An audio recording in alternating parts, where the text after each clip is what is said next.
19 अध्याय उसका 23 वचन से। तब यीशु ने अपने चेलों से कहा, मैं तुमसे सच कहता हूँ कि धनवान का स्वर्ग राज्य में प्रवेश करना कठिन है। तुमसे फिर कहता हूँ कि परमेश्वर के राज्य में धनवान के प्रवेश करने से ऊँट का सुई के नाके से निकल जाना सहज है। प्रभु यीशु मसीह कहते हैं कि जो ऊँट है वो एक सुई के नाके से तो निकल सकता है, लेकिन धनवान मनुष्य कभी भी स्वर्ग नहीं जा सकता। तो सबसे पहले ये जानना चाहिए कि धनवान मनुष्य क्यों नहीं जा सकता स्वर्ग में। आपको पता है कि धनवान का मतलब क्या होता है? धनवान वही है जिसके पास बहुत ज़्यादा धन है, और जिसके पास जितना ज़्यादा धन होगा उतना ही ज़्यादा वो प्रभु से दूर होगा। प्रभु ने ये बातें पहले ही आप मत्ती 6:19 में पढ़ना चाहिए। क्या कहा था? अपने लिए पृथ्वी पर धन इकट्ठा ना करो, जहाँ कीड़ा और काई बिगाड़ते और जहाँ चोर सेंध लगाते और चुराते हैं। प्रभु ने पहले ये बताया कि तुम पृथ्वी के ऊपर धन इकट्ठा मत करो। पृथ्वी के ऊपर बहुत से लोग हैं जो पृथ्वी पे धन को इकट्ठा करते हैं, जमा करते हैं। ये सबसे बड़ा पाप भी है, आपको पता है। अब पैसा कभी भी ज़्यादा सोचे मत के जमा करें हम, क्योंकि कभी कभी पैसा आपको बर्बादी के रास्ते पे ले जाएगा। जितना ज़्यादा आपके पास पैसा बढ़ेगा उतना ही ज़्यादा आपके सोच विचार बढ़ेंगे, उतना ज़्यादा आप गलत चीज़ों को भी खरीदना शुरू कर देते हैं। तो धनवान लोग धन को जमा कर रहे हैं धरती के ऊपर। प्रभु यीशु मसीह ने ये बातें क्यों कही? क्योंकि प्रभु यीशु मसीह हमें सबको आने वाले हैं। तो जब लेने आएंगे तो ये धन साथ में नहीं जाएगा, ये धन साथ में नहीं जाएगा। और सबसे बड़ी बात प्रभु ने बताया कि तुम यहाँ धन इकट्ठा मत करो जहाँ कीड़ा और काई बिगाड़ते और चोर सेंध लगाते हैं। पृथ्वी के ऊपर धन इकट्ठा किया तो उसको कीड़े खा जाते हैं, जंग लग जाता है उसे। और चोर भी देखते रहते। चोरों को पता होता है किस आदमी के पास कितना पैसा है। आपको भले ही ना पता हो कि आपके गांव में कितना पैसा आपकी जेब में, लेकिन चोरों को पता होता है। जो चोर है वही चोरी करते हैं, उनको पता होता है कि इस घर में मिलेगा कुछ। वो मेरे जैसे आदमी को थोड़ी पकड़ेंगे, उनको पता है इनके पास क्या होगा। वो देखते हैं ना इनके पास कुछ नहीं है, तो जिसको पकड़ना उसी को पकड़ेंगे। तो चोर यहाँ पर देखते रहते हैं। परंतु अपने लिए स्वर्ग में धन इकट्ठा करो, जहाँ ना तो कीड़ा ना काई बिगाड़ते और जहाँ न चोर ना सेंध लगाते ना चुराते। स्वर्ग में अपना धन इकट्ठा करने के लिए, स्वर्ग में कैसे धन इकट्ठा होगा? स्वर्ग में धन इकट्ठा करने के लिए सबसे पहले आपको वचन ही पढ़ना पड़ेगा। जितनी प्रभु की आज्ञाएं हैं वो सब मानने से आप स्वर्ग राज्य में धन इकट्ठा करते हैं। आप प्रभु यीशु मसीह का सुसमाचार दूसरों को सुनाकर अपना धन जमा करते हैं स्वर्ग में। आप प्रभु के कामों के लिए अगर खर्च करते हैं तो वो आपका स्वर्ग राज्य में प्रभु जमा करते हैं। सिर्फ प्रभु के लिए, प्रभु के काम के लिए, प्रभु के मार्ग के लिए खर्च करना, सुसमाचार के लिए पैसा खर्च करना, किसी जो ऐसा प्रॉब्लम में है, कोई समस्या में है, उसके लिए खर्च करना, ये स्वर्ग राज्य में धन इकट्ठा होता है। और क्या लिखा? प्रभु ने क्या बताया? क्योंकि जहाँ तेरा धन है वहाँ तेरा मन भी लगा रहेगा। क्या बताया प्रभु ने? यहाँ आपका धन है, आपका मन भी वहाँ पर ही रहेगा। तो आज ये सोचने के लिए आपके लिए कि ज़्यादातर लोगों का ध्यान कहाँ पे रहता है? जहाँ पर उनका पैसा रखा वहीं पर उनका ज़्यादातर मन लगा रहता है। लोग वहीं ज़्यादातर ध्यान करते हैं जहाँ पर उनका पैसा है। तो जो धनी होता है, धनी का मन छोटा होता है। अब याद रखिए, जब पैसा बढ़ेगा तो धनी का मन है वो छोटा हो जाएगा। हम धनवान और लाजर की कहानी को जानते हैं, याद रखें। लिखा है कि वो बहुत धनवान था, पूरा ऐश से रहता था, अच्छा से खाता था, अच्छे कपड़े पहनते था। वहीं लाजर नाम का एक व्यक्ति उसके घर के आगे पड़ा था। उसने कभी भी उसको नहीं पूछा, कभी भी प्रेम नहीं किया, एक भी समय उसको खाना नहीं दिया, एक भी टाइम खाना नहीं खिला सका उसे। आज भी ज़्यादातर लोग उन्हीं को खिलाते हैं जिनके पास पहले से है। वचन में प्रभु ने बताया, अगर तुम घर में दावत करो तो, अगर आप लोगों को खाने के लिए बुलाओ, निमंत्रण देते हो, तो आप किन लोगों को बुलाना चाहिए? अंधे, लंगड़े, लूले, जैसे हम आज माँ सोचिए आपके घर में जन्मदिन का पार्टी है, चाहे शादी का पार्टी है, तो आप ऐसे लोगों को इनवाइट करें जो लोग आपको कभी वापस ना दे सके। ये बाइबल में ऐसा बताया गया है। अगर आप उन्हीं को दे रहे हो जो आपको वापस करें, तो प्रभु बताया इसका कोई भी लाभ नहीं। आप उनको देना चाहिए जो आपको वापस नहीं देना चाहिए। तो धनी होने से याद रखें मन छोटा हो जाता है। इसीलिए बोलते हैं ना, गरीबों के दिल बड़े होते हैं। बोलते हैं ना लोग, जिनके पास पैसा कम, मन उतना ही उसका दिल भी बड़ा होता है। लेकिन जिसके पास जितना प्यासा, उसका मन भी उतना ही छोटा होता है। वो कभी भी किसी की सार नहीं लेते। लेकिन वचन के अनुसार आप देखना चाहिए कि वो धनी के पास सब कुछ था, लेकिन उसने कभी भी लाजर को नहीं दिया। वो मर गया, दोनों मर गए, लेकिन मरने के बाद जो धनी है वो कहाँ पहुंच गया? वो नरक में पहुंच गया। और जो गरीब था, कंगाल था, वो स्वर्ग में पहुंच गया, क्योंकि कंगालपन में उसने प्रभु का धन्यवाद दिया। और धनवान होने के बाद भी कभी परमेश्वर को धन्यवाद नहीं दिया। इसलिए प्रभु ने बताया कि धनवान का सुई के नाके से निकलना कठिन है, वो नहीं जा सकता स्वर्ग राज्य में। तो आपको पता है सुई के अंदर कितना छेद होता है? कितना होता है? छोटा सा। उसके अंदर से ऊँट निकलेगा क्या? धनी आदमी निकलेगा उसमें से? कैसे निकलेगा उसमें से? तो आज ये सोचने वाली बात है कि प्रभु ने ऐसा क्यों बताया। लाजर भी मर गया, धनी भी मर गया, लेकिन उनको जगह मिल गया। ये हमें बताने के लिए प्रभु ने लिखा है कि आप समझना चाहिए इन बातों को। जहाँ आपका धन वहाँ आपका मन, ये भी बताया। प्रभु यीशु मसीह ने जब ये बात कही कि तुमसे फिर कहता हूँ कि परमेश्वर के राज्य में धनवान के प्रवेश करने से ऊँट का सुई के नाके से निकल जाना सहज है, तो प्रभु बताए कि सुई के नाके से ऊँट तो निकल सकता है, लेकिन धनवान मनुष्य स्वर्ग राज्य में नहीं जा सकता। क्यों ऐसा बताया? तो आपको ये सब समझने के लिए इस 16 वचन से, 19 का 16 वचन से आपको पढ़ना पड़ेगा कि क्या हो रहा था। यहाँ पर बताया, एक मनुष्य यीशु के पास आया और उससे कहा, हे गुरु, मैं कौन सा भला काम करूं कि अनंत जीवन पाऊं? एक धनी आदमी, ये आप याद रखिए, ये आप अगर पढ़ेंगे तो वो 22 वचन में बताया, वो धनी आदमी था। ये आदमी प्रभु यीशु मसीह के पास आता है और एक सवाल करता है कि मैं कौन सा ऐसा काम करूं कि मैं अनंत जीवन, मतलब मैं स्वर्ग राज्य प्राप्त करूं, मुझे ऐसा क्या काम करना चाहिए? आज भी बहुत सारे लोग हैं दुनिया में ऐसी बातें करते हैं कि हमें क्या करना चाहिए कि हम स्वर्ग जा सके। तो कुछ लोगों का ऐसा मानना है कि अच्छी ज़िंदगी जीऊँगा, दूसरों से कुछ मतलब नहीं, सिर्फ चर्च गया लेकिन अपने से मतलब रखूँगा तो स्वर्ग पहुँच जाऊँगा। ये बिल्कुल भी नहीं है। अच्छे काम, तो प्रभु ने इनको कुछ बात किया था।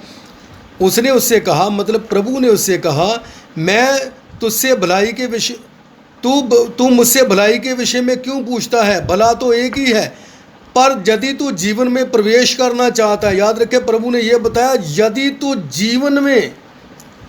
तू जीवन में प्रवेश करना चाहता है तो आज्ञाओं को माना कर। तो आपको पता है स्वर्ग राज्य जाने के लिए क्या करना पड़ेगा? आज्ञाओं को मानना पड़ेगा। प्रभु ने एक ही बात बताया, अगर तुम अनंत जीवन प्राप्त करना चाहते हो, तो स्वर्ग राज्य जाना चाहते हो, तो आज्ञाओं को माना कर। तो ये आदमी आगे से बताएगा क्या?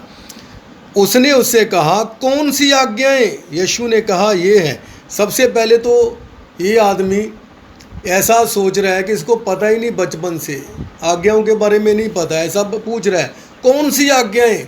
तो प्रभु ने बताया, हत्या ना करना, व्यभिचार ना करना, चोरी ना करना, झूठी गवाही ना देना, अपने पिता और अपनी माता का आदर करना और अपने पड़ोसी से अपने समान प्रेम रखना। आपको पता जी कितनी आज्ञाएं हैं? कितनी है जी? नहीं, ये कितनी है? 10 नहीं है, कितनी है? हत्या ना करना, व्यभिचार ना करना, चोरी ना करना, हाँ, झूठी गवाही ना देना, अपने पिता माता का आदर करना और पड़ोसी से प्रेम रखना। कितनी आज्ञाएं जी? आपको पता है प्रभु ने इसको पहली 4 आज्ञाएं क्यों नहीं पूछा? एक बड़ा टॉपिक है, इसके बारे में फिर बात करेंगे। उस जवान ने उससे कहा, इन सबको तो मैंने माना है, अब मुझ में किस बात की घटी है। पहले इसने क्या बताया, कौन सी आज्ञाएं। अब बता रहा है मुझे तो ये आज्ञाएं बचपन से पता है, मैं जानता हूं शुरू से ही। तो पहले ये क्या बताया, कौन सी आज्ञाएं, कौन सी आज्ञाएं। तो प्रभु यीशु मसीह चेक करते हैं सबसे पहले कि आपको क्या जानते हैं, आप जो आपके बारे में लिखा गया उसको पूरा कर रहे हो कि नहीं कर रहे हो। तो प्रभु ने बताया आज्ञाओं को मान, इसका मतलब ये आदमी आज्ञा को नहीं मान रहा था, नहीं मान रहा था। इसीलिए प्रभु यीशु मसीह सिर्फ वही बात करते हैं जो इंसान कर रहा है या नहीं कर रहा है, क्योंकि प्रभु की बात हाँ की हाँ और ना की ना।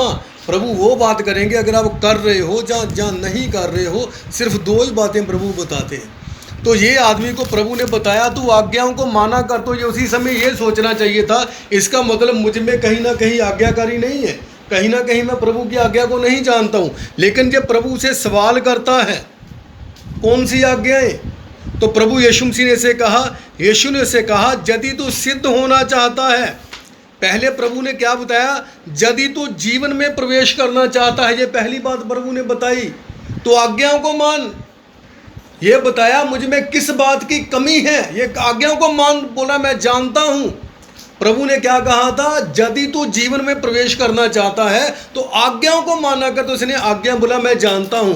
इसके बाद प्रभु ने एक दूसरा सवाल किया, क्या किया, यदि तू सिद्ध होना चाहता है तो। अगर आप सोचिए आज्ञाओं को मानने हैं, जानते हैं, तो प्रभु आपके पास संतुष्ट है, ठीक है, आप अच्छी बात है। लेकिन उसके बाद प्रभु एक दूसरा सवाल किया, यदि तू सिद्ध होना चाहता है। अब जब तुम संपूर्ण होना चाहते हो, 100% होना चाहते, तो क्या करना चाहिए, अपना माल बेचकर कंगालों को दे और तुझे स्वर्ग में धन मिलेगा। कहाँ धन मिलेगा?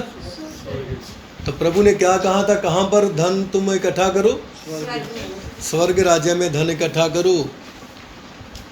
तो स्वर्ग में धन कैसे मिलेगा? मैंने पहले बताया था, किसी की मदद भी करते हैं तो हमारा धन, प्रभु के काम के लिए खर्च करते हैं, सुसमाचार के लिए खर्च करते हैं, तो स्वर्ग राज्य में अपने धन को इकट्ठा करते हैं। कभी कभी बहुत से लोग चर्च में अपना पैसा देते तो चर्च के काम के लिए, नहीं तो चर्च में हेल्प के लिए, किसी को राशन लेके दे दिया, किसी के घर में मोटर लगवा के दे दिया।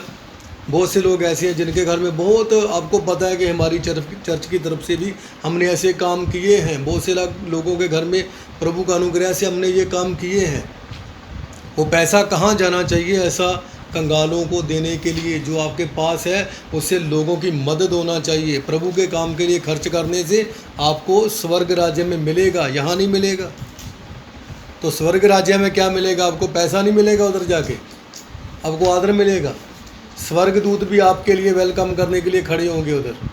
जब आप वहाँ प्रवेश करोगे ना, तो स्वर्गदूत आपके लिए उधर वेलकम करने के लिए आ जाएंगे, क्या ही आपका स्वागत है स्वर्ग राज्य में।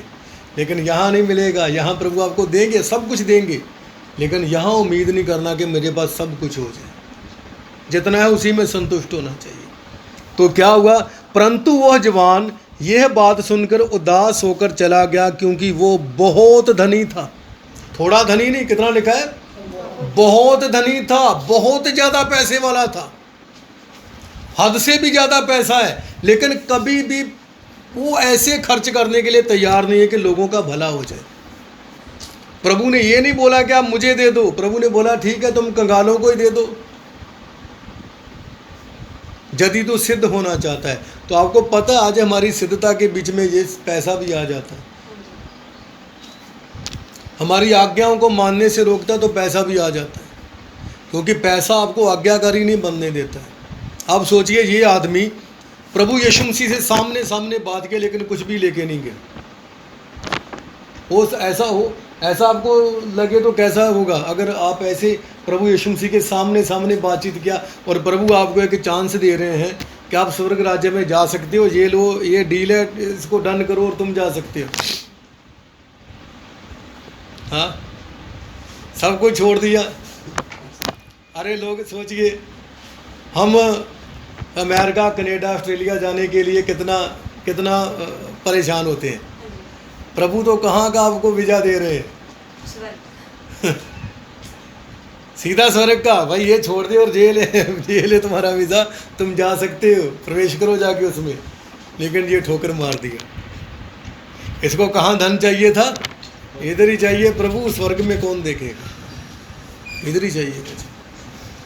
छोड़ दिया उसने। प्रभु ने बताया यदि तू सिद्ध होना चाहता है तो अपना पैसा छोड़ दो। ये नहीं बताया प्रभु ने सारा छोड़ दो, लेकिन जितना ज़्यादा है तुम्हारे पास, तुमको ज़रूरत नहीं है उसकी, कम से कम वो लोगों को दे दो। आपके पास जो ज़रूरत है उतना ही रखो, बाकी सब तुम देना चाहिए। प्रभु के लिए बताया मेरे लिए कम से कम खर्च कर दो, जाओ इतना दे दो इतना। तो प्रभु के कहने से भी ये नहीं किया। तब प्रभु यीशु मसीह क्या बताया इसके बारे में कि ऊँट है, ऊँट का तो सुई के नाके से निकलना सहज है, परंतु धनवान मनुष्य स्वर्ग में नहीं जाएगा। तो ऊँट सुई के नाके से कैसे निकल सकता है? दो आपको उदाहरण देता हूँ मैं। एक तो इज़राइल का इतिहास में से और दूसरा बाइबल में से ऊँट के बारे में।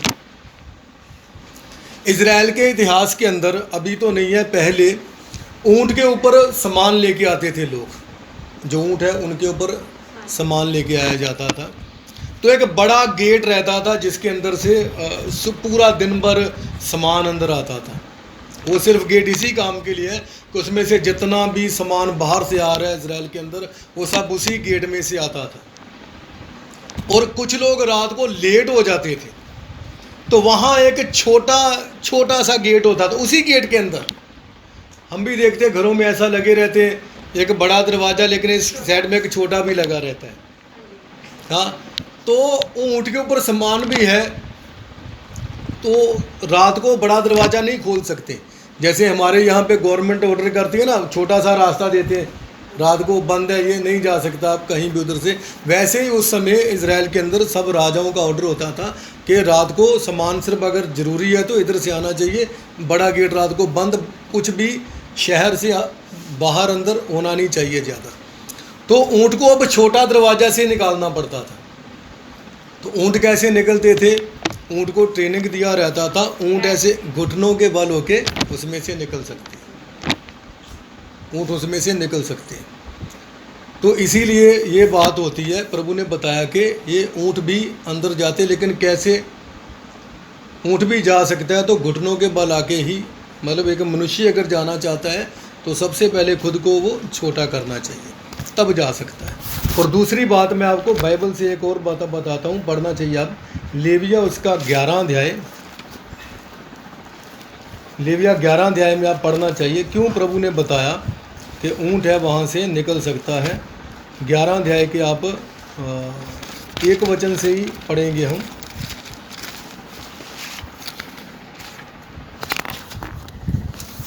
फिर यहोवा ने मूसा और हारून से कहा, इज़राइलियों से कहो, जितने पशु पृथ्वी पर हैं उन सब में से तुम इन जीवधारियों का मांस खा सकते हो। प्रभु ने बताया कि आप सभी जो जीव जंतु उनका मांस खा सकते हो। पशुओं में कौन कौन पशु खाने के लिए बताया? पशुओं में जितने चिरे या फटे खुरके होते हैं और पागुर करते हैं उन्हें खा सकते हो, ये प्रभु ने बताया खास करके। परंतु पागुर करने या फटे खुर वालों में से इन पशुओं को ना खाना, अर्थात ऊँट। हाँ, ऊँट जो पागुर तो करता परंतु चिरे खुर का नहीं होता। ऊँट के पैर ऐसे सटे होते हैं साथ में, उनमें ऐसे कट नहीं होता। जैसे हम गाय को देखते हैं, भैंस को देखते हो तो उनके पैरों में ऐसा कट होता है आगे। हाँ, तो ऊँट के पैरों में ये प्रभु बताया ये नहीं, इसके लिए इसको नहीं खा सकते, इसलिए वो तुम्हारे लिए अशुद्ध ठहरा। बाकी सब जानवर बाद में, लेकिन प्रभु यीशु मसीह बता रहे हैं कि आप ऊँट का मांस नहीं खा सकते, क्योंकि इनके खुर ऐसे चिरे नहीं, मतलब ऐसा बीच में वो जगह नहीं है। वो पागुर मतलब ये करता है कि क्या बोलते हैं उसको, मुंह में झाग सा आता है ना, क्या बोलते हैं उसको, हाँ, उगाली करता रहता है ना। ये करता तो है, प्रभु बताए जितने भी करते हैं उनको खा सकते हो, लेकिन ऊँट ये पागुर तो करता है, लेकिन उनके जो खुर हैं वो चिरे नहीं, इसलिए अशुद्ध हैं। तो जब प्रभु यीशु मसीह ये बात बता रहे थे कि ऊंट का सुई के नाके से निकल जाना सहज है परंतु धनवान का नहीं, तो ऊंट क्या है? अशुद्ध है। तो प्रभु के कहने का मतलब क्या? अशुद्ध लोग भी स्वर्ग पहुंच जाएंगे, लेकिन जो धन के ऊपर भरोसा करके बैठे वो कभी नहीं जाएंगे। अशुद्ध लोग भी, और अशुद्ध कौन थे? सोचिए कौन थे अशुद्ध? मैं और आप अशुद्ध लोग थे। एक व्यभिचार स्त्री अशुद्ध थी। ऐसे कितने लोग थे जो अशुद्ध थे। आज भी सोचिए कितने लोग अशुद्ध हैं, लेकिन अगर वो पाप से मुड़कर प्रभु को ग्रहण कर लिया तो प्रभु उनको उसी समय राज्य देते हैं। आपको पता है कि जो हिजड़े होते हैं, जिनको पंजाबी में खुसरे भी बोलते हैं, हाँ आपको पता है हिजड़े के बारे में, प्रभु ने उनको भी स्वर्ग राज्य दे दिया। ये भी जा सकते हैं, उनके लिए भी राज्य प्रभु ने खोल दिया। नहीं तो आप अगर पुराना नियम पढ़ेंगे तो उनको चर्च के अंदर बैठने की भी इजाज़त नहीं है, उनको बैठने की नहीं इजाज़त है। लेकिन अब भी इस समय में प्रभु ने उनके लिए भी राज्य खोल दिया कि हर कोई जा सकता है अब। लेकिन उससे पहले उसको क्या करना पड़ेगा? आज्ञाओं को मानना पड़ेगा और धन के ऊपर विश्वास नहीं करना। ये आदमी चाहता है मुझे अनंत जीवन चाहिए, लेकिन विश्वास किसके ऊपर है? पैसे के ऊपर। विश्वास धन के ऊपर है उसका, और स्वर्ग राज्य चाहिए, अनंत जीवन चाहिए। प्रभु ने बताया तू सिद्ध होना चाहता है तो अपना धन छोड़ दो। तो आप इस बात को जानना चाहिए, सुई के नाके से ऊँट निकलने का मतलब है कि जो लोग बुराई में फंसे हैं, जो लोग पाप में हैं, जो अशुद्ध हैं, वो सब लोग, आप याद रखिए पहले पुराने नियम में औरतों को भी जब तक उनको महामारी रहती है, अगर बच्चा होने के बाद भी कितने दिन तक उनको प्रभु के घर में भवन में जाने की इजाज़त नहीं होती थी। लेकिन इस समय प्रभु ने हमारे लिए जो अनुग्रह किया है कि आप जा सकते हैं, आप जा सकते हैं। आपको प्रभु ने रोका नहीं, क्योंकि हर दिन प्रभु ने आपके लिए बनाया हुआ है। हर दिन पहले नहीं जा सकते थे, ये ऐसा जो हिजड़े होते थे ये बिल्कुल भी नहीं जा सकते थे, कोढ़ी भी नहीं जा सकते थे। कितने लोग थे, कोढ़ी की बीमारी शुद्ध होता था, वो चर्च में नहीं जा सकता था। लेकिन आजकल तो कितने कोढ़ी चर्च में मिलते हैं, प्रभु वहीं उनको ठीक कर रहे हैं। तो प्रभु के कहने का मतलब ये था कि ऊँट है वो सुई के नाके से निकल जाएगा, लेकिन धनवान मनुष्य जो अपने धन पे भरोसा रखता है वो हॉस्पिटल में जाएगा और उधर ही मर जाता है। लेकिन जो अशुद्ध है वो प्रभु के पास जाए तो प्रभु आपको शुद्ध भी कर सकते हैं। हालेलुया। तो मैं विश्वास करता हूँ कि प्रभु ने आपको इस वचन के जरिए बहुत आशीष किया होगा। आइए हम आँखों को बंद रखेंगे और हम ब्रदर मेजर के साथ